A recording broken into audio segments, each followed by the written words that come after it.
సహజంగా ప్రతి ఒక్కరి ఇళ్లలో దీపారాధన చేస్తూ ఉంటారు. నిత్యం దీపారాధన చేయడం వల్ల ఇంట్లోకి పాజిటివ్ శక్తి వస్తుందని, ప్రతికూల శక్తులు ఇంటి నుండి బయటకు వెళతాయని చాలామంది విశ్వసిస్తారు.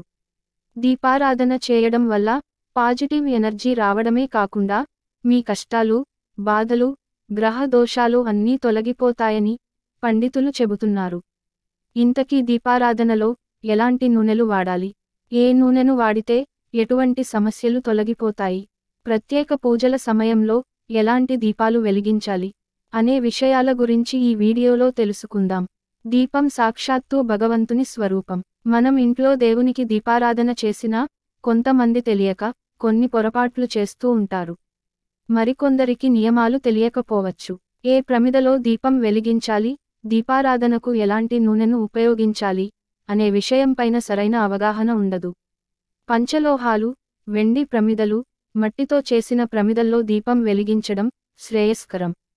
అయితే నిత్యపూజకు మట్టి ప్రమిదలు వాడటం అంత మంచిది కాదు. ఎందుకంటే మట్టి ప్రమిదలను నిత్య దీపారాధనకు వాడితే అవి త్వరగా పగుళ్లు ఏర్పడుతుంటాయి. కాబట్టి నిత్య దీపారాధనకు మట్టి ప్రమిదలు శ్రేయస్కరం కాదు. సహజంగా మనం నువ్వుల నూనెతోనే దీపారాధన చేస్తాం.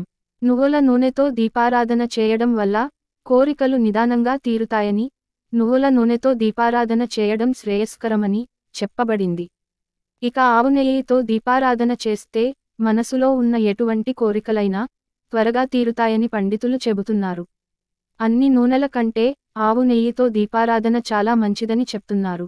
లక్ష్మీ కటాక్షం కావాలనుకునేవారు ఆవు నెయ్యితో దీపారాధన చేయడం మంచిది. ఆవు నెయ్యి, నువ్వుల నూనెతో కలిపి దీపారాధన చేస్తే సకల సంపదలు, అష్టైశ్వర్యాలు సిద్ధిస్తాయని శాస్త్రం చెబుతోంది. ఇక విపరీతమైన అప్పుల బాధతో ఇబ్బంది పడుతూ అప్పుల బాధలు తీరాలి అనుకునేవారు కొబ్బరి నూనెతో దీపారాధన చేయడం మంచిదని సలహా ఇవ్వబడింది. కొబ్బరి నూనెతో దీపారాధన చేస్తే మంచి ఫలితముంటుందని చెబుతున్నారు. ఇంట్లో గొడవలు తగ్గాలి అంటే, కుటుంబ సభ్యుల మధ్య ఉన్న వివాదాలు పరిష్కారం కావాలి అంటే ఆముదంతో దీపారాధన చేయడం మంచిదని చెబుతున్నారు. ఇక గంధం నూనెతో దీపారాధన చేయడం వల్ల రుణ బాధలు తొలగిపోతాయని చెబుతున్నారు. లక్ష్మీ కటాక్షం లభిస్తుందని అంటున్నారు. ఎట్టి పరిస్థితులలో కూడా వేరుశనగ నూనెతో దీపారాధన చేయరాదు. నువ్వులు నూనె, కొబ్బరి నూనె, ఆముదం, ఇప్ప నూనె, ఆవు నెయ్యి అన్నీ కలిపి వాటిని ప్రమిదలో పోసి దీపాన్ని వెలిగిస్తే అఖండ ఐశ్వర్యం కలుగుతుంది. దీన్నే పంచదీప నూనె అని అంటారు. ఈ నూనెతో దీపాలను వెలిగించడం వల్ల మీ జీవితంలో ఎటువంటి సమస్యలు ఉండవు. అనారోగ్య బాధలు దూరమవుతాయి. ఇంట్లో దుష్టశక్తులు ఉంటే తొలగిపోతాయి. దారిద్ర్యం తొలగిపోతుంది. దీపారాధనకు విప్ప నూనె, వేప నూనె, ఆవు నెయ్యి వాడటం వల్ల మీ ఆరోగ్యం బాగుంటుంది. నువ్వుల నూనెతో శనీశ్వరునికి దీపారాధన చేస్తే మంచి జరుగుతుంది. అదే ఆవు నెయ్యి, విప్ప నూనె, వేప నూనె, ఆముదం, కొబ్బరి నూనె కలిపి 41 రోజులు దీపం వెలిగిస్తే సకల సంపదలు, అష్టైశ్వర్యాలు సిద్ధిస్తాయి. శాస్త్రం ప్రకారం దీపారాధన ఉదయం, సాయంత్రం 2 సమయాలలో దీపారాధన చేయడం ఉత్తమం. ఎవరైతే సూర్యోదయానికి ముందు పూజ చేస్తారో వారికి శుభఫలితాలు ప్రాప్తిస్తాయి. తెల్లవారుజామున 3 గంటల నుంచి 5 గంటల మధ్య దీపారాధన చేయడం చాలా మంగళకరం. అలాగే సాయంత్రం సూర్యాస్తమయం అయిన తర్వాత ఇంట్లో తులసికోట వద్ద దీపారాధన చేస్తే ఉత్తమ ఫలితాలు కలుగుతాయి. సూర్యాస్తమయం తర్వాత దీపం వెలిగించి మహాలక్ష్మీదేవిని స్మరించడం వల్ల కోరిన కోర్కెలు నెరవేరుతాయి. సాయంత్రం వేళల్లో ముఖ్యంగా 6 గంటల నుండి 7 గంటలలోపు లక్ష్మీదేవిని ఆరాధించాలి. ఇలా చేస్తే మీ ఇంట్లో లక్ష్మీదేవి కొలువై ఉంటుంది. అలాగే శుక్రవారం సాయంత్రం సమయంలో గుమ్మానికి 2 పక్కల దీపం వెలిగించి పూజ గది దగ్గర దేవుని ముందు కూర్చుని కనకదార స్తోత్రం పఠిస్తే లక్ష్మీ అనుగ్రహం కలిగి అష్ట ఐశ్వర్యాలు పొందుతారు. అలాగే మీరు చేస్తున్న వ్యాపారంలో అధిక లాభాలు కలుగుతాయి. రావి చెట్టు ఆకులపై దీపారాధన చేయడం వల్ల మీరు అనుకున్న కోరికలు వెంటనే నెరవేరుతాయి. ఒక రావి ఆకును తీసుకుని దాన్ని శుభ్రంగా కడిగి మీ పూజ గదిలో దేవుని ఫోటో ముందు ఈ ఆకు పెట్టి దాని మీద దీపం కుందిపెట్టి నువ్వుల నూనెతో దీపారాధన చేసి దేవునికి మీ కోరిక చెప్పి నమస్కారం చేయండి. దీపం వెలిగించేటప్పుడు రావి చెట్టు ఆకు కాడ దేవుని పటాల వైపు ఉండే విధంగా, ఆకు చివరి భాగం మనవైపు ఉండే విధంగా దీపాన్ని వెలిగించాలి. ఇలా చేయడం వల్ల మీరు అనుకున్న కోరికలు నెరవేరుతాయి. అలాగే కాలసర్ప దోషాలు, నాగదోషాలు తొలగిపోయి సుఖ సంతోషాలతో అష్ట ఐశ్వర్యాలు కలుగుతాయి.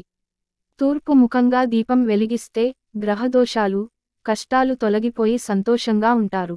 పడమటి వైపు దీపం వెలిగిస్తే రుణ బాధలు, శనిగ్రహ దోష నివారణ కలుగుతుంది. అదే ఉత్తరం దిశగా దీపం వెలిగిస్తే సిరిసంపదలు, విద్య, వివాహం వంటివి సిద్ధిస్తాయి. దక్షిణం వైపు దీపారాధన చేయరాదు. దక్షిణముఖంగా దీపం వెలిగిస్తే అపశకునాలు, కష్టాలు, బాధలు కలుగుతాయి. ఇక దీపారాధనలో దీపం ఒక్కటే కాదు, మనం వేసే వత్తుల సంఖ్యను బట్టి కూడా దానికి తగిన ఫలితాలుంటాయి. 2 వత్తులతో దీపారాధన చేస్తే ఇంట్లో మనశాంతి కలుగుతుంది. సంతాన ప్రాప్తి కలగాలంటే 3 వత్తుల దీపం పెట్టాలి. దారిద్ర్యం తొలగాలంటే 4 వత్తుల దీపం మంచిది. సంపదల కోసం 5 వత్తులతో వెలిగించాలి. విద్యాబుద్ధులు కావాలంటే 6 వత్తుల దీపం శ్రేయస్కరం అని పండితులు చెబుతున్నారు. పత్తితో చేసిన వత్తులతో దీపాన్ని వెలిగించడం వల్ల అదృష్టవంతులవుతారు. దీపారాధనకు తామరకాడతో చేసిన వత్తులను వెలిగిస్తే పూర్వజన్మ పాపాలు తొలగిపోయి సంతోషంగా జీవిస్తారు. పార్వతీదేవిని ప్రసన్నం చేసుకోవాలంటే పసుపు వస్త్రంతో చేసిన వత్తులు మంచివి. వైవాహిక జీవితం సాఫీగా సాగాలని, పిల్లల సంక్షేమం కోసం ప్రార్థించే వాళ్ళు ఎర్రని వస్త్రంతో దీపారాధన చేయాలి. దీనివల్ల దంపతుల మధ్య అవగాహన పెరిగి వైవాహిక జీవితం దృఢమవుతుందని పెద్దలు చెబుతారు. అలాగే జిల్లేడు కాయ నుంచి వచ్చిన దూదితో వత్తిగా చేసి దీపం వెలిగిస్తే మంచిది. దీపాన్ని క్రింద పెట్టకూడదు. దీపం కింద తమలపాకు లేదా ఏదైనా ప్లేట్ను పెట్టి దీపారాధన చేయాలి. తప్పనిసరిగా ప్రతిరోజు దీపారాధన చేయాలి. మీకు అవకాశం ఉంటే దేవుని ప్రతిమల ముందు 2 దీపాలను వెలిగిస్తే ముక్కోటి దేవతల ఆశీర్వాదం లభిస్తుంది. దీపం నేరుగా దేవుని పటానికి ఎదురుగా పెట్టకూడదు. దేవుని పటానికి కుడిపక్కన ఉండేలా దీపం వెలిగించాలి. దీపారాధన చేయడానికి ఒక వత్తిని వెలిగించరాదు. దీపారాధన చేసిన తర్వాత దీపాలు వెలుగుతున్నంతసేపు పూజ మందిరం తలుపులు వేయరాదు. తెరిచి ఉంచడం మంచిది. సూర్యోదయానికి ముందు, సూర్యాస్తమయం తర్వాత దీపారాధన చేసి దేవతల అనుగ్రహం పొందితే అష్టైశ్వర్యాలు సిద్ధిస్తాయి. ఈ వీడియో మీకు నచ్చితే లైక్ చేసి సబ్స్క్రైబ్ చేయండి.